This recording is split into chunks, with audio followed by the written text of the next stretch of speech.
kakain ang ating German Shepherd na si Benz. Ayan, kumakain siya guys, no? Napaka-juicy ng ating alagang aso. Ayan. Kunti lang yung hinalo ko sa kanyang dry foods, pero namimili pa rin siya. Ayan na. Where is the tissue? Nauubos ng ulam niya, pero yung dry foods hindi pa nauubos. Ganyan lang po siya guys. Ganito lang talaga siya pag pinapakain, no? Mahirap talaga siya pakainin.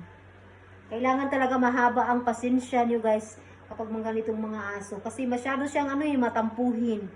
Kaya ang ginawa ko kapag nakikita kong parang nagtatampo na siya, iiwanan ko yan ang pagkain niya, tapos saka ko nababalikan mamaya kapag kanilapitan niya ako.